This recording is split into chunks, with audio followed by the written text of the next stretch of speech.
सोन्यापेक्षाही जास्त किंमत जिथल्या जमिनीला आहे अशा मुंबईत पुनर्विकास प्रकल्पावरून मोठा वाद पेटलाय।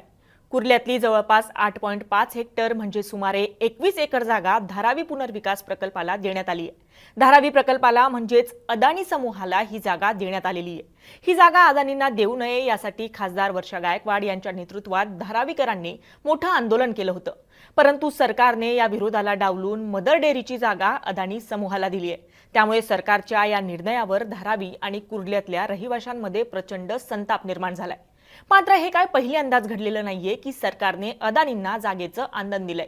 याआधी सुद्धा मुंबईतल्या अनेक मोक्याच्या जमिनी उद्योगपती गौतम अदानींना देण्याचा घाट महायुती सरकारने घातलाय। त्यामुळे आतापर्यंत किती एकर जमिनी अदानींना देण्यात आलेल्या आहेत यासह हे संपूर्ण प्रकरण समजून घेऊयात पुढील काहीच मिनिटात या व्हिडिओच्या माध्यमातून।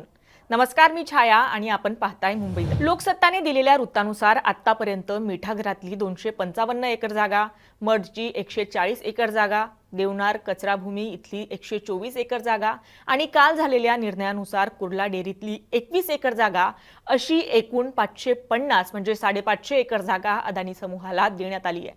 आता इतक्या मोठ्या प्रमाणात अदानींना जागा दिल्याचं समोर आल्यानंतर अनेक प्रश्न उपस्थित केले जात आहेत। कुर्ल्यातल्या स्थानिकांचा जोरदार विरोध असताना एका व्यक्तीच्या फायद्यासाठी मंत्रिमंडळात निर्णय घेतले जात आहेत। मंत्रिमंडळही अदानीच्या दावणीला बांधलाय का? अदानीने महाराष्ट्रासाठी असं काय केलंय की महाराष्ट्र अदानीसाठी रेड कार्पेट घालत सुटलाय, जमिनी देत सुटलाय? अशा संतप्त प्रतिक्रिया विरोधी पक्षांकडून देण्यात येत आहेत। धारावीकरांचं पुनर्वसन धारावीतच करायचंय, मग एवढ्या मोठ्या प्रमाणात मुंबईतल्या जमिनी अदानींच्या घशात का घातल्या जात आहेत असा संतप्त सवाल खासदार वर्षा गायकवाड यांनी केलाय। तर आतापर्यंत सुमारे 550 एकर जमीन धारावीच्या पुनर्वसनासाठी देण्यात आली असताना अदानी समूहाला आणखी किती जागा देणार असा सवालही मंत्रिमंडळाच्या बैठकीत काल म्हणजे मंगळवारी काही ज्येष्ठ मंत्र्यांनी विचारला।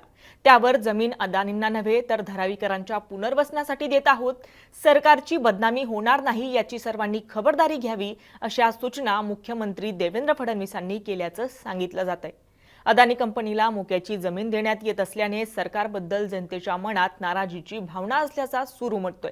त्यावर मुख्यमंत्री फडणवीस आणि उपमुख्यमंत्री एकनाथ शिंदे यांनी जमीन राज्य सरकारच्या धारावी पुनर्विकास प्रकल्प म्हणजे झोपडपट्टी पुनर्वसन प्राधिकरणाला देत आहोत। हा जगातला सर्वात मोठा पुनर्वसन प्रकल्प असून यातले अपात्र 3.5 लाख लोकांचं मुंबईतच पुनर्वसन केलं जाणार आहे असं मुख्यमंत्र्यांनी सांगितल्याचं लोकसत्ताच्या वृत्तात सांगण्यात आलंय।